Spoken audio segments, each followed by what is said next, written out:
Butter and cream's good trouble. New brand on the feed today. Well, at least as far as actual reviews go. For tons of cone shots at Butter and Cream, you can visit my hashtag ICBP for ice cream by the pint. So hashtag ICBP, Butter and Cream, spelled just like that. I first visited their shop it's been about 4 years ago, maybe a little over 4 years, on a recommendation from a follower way back then. It was great. It wowed me. It was phenomenal. I wouldn't say I visit frequently, but a couple visits a year because it is a good 30, 40-minute trip for me.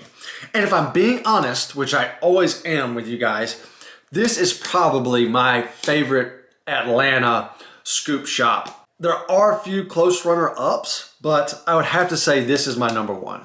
We're starting it off with a flavor that's new to me, and it's actually a brand new flavor for Butter and Cream called Good Trouble. Pretty cool name, huh?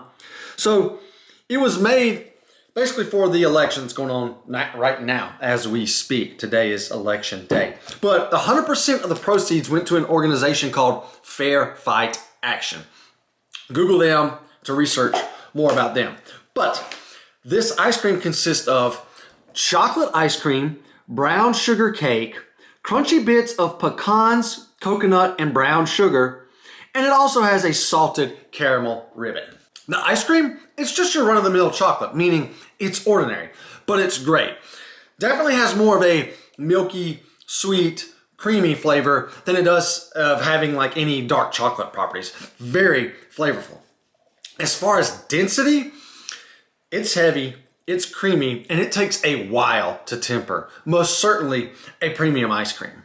I had to do quite the digging to find some brown sugar cake. I found the first very small piece, probably halfway down, and you can see now we're probably 75 to 80% of the way down. There's just another small chunk right there above my spoon. So, like I said, while they are soft and chewy, but they're very small and have no flavor at all.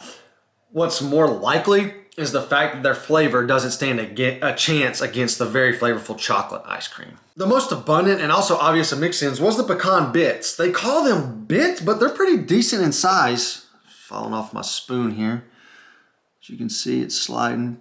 But they're crunchy, chewy, gritty, all in one bite. Crunchy from the pecan, chewy from the coconut shreds, and gritty from the brown sugar.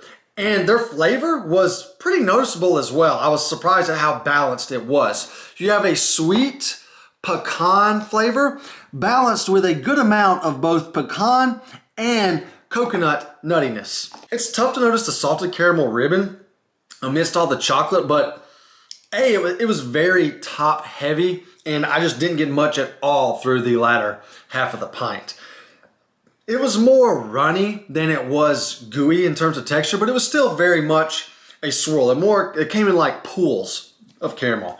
And unfortunately, much like the brown sugar cake, its flavor wasn't that noticeable. It was most likely overpowered by the very flavorful chocolate base. For some reason, I've just never been the biggest fan of the brown sugar and chocolate combination. However, this one is very heavy on the chocolate.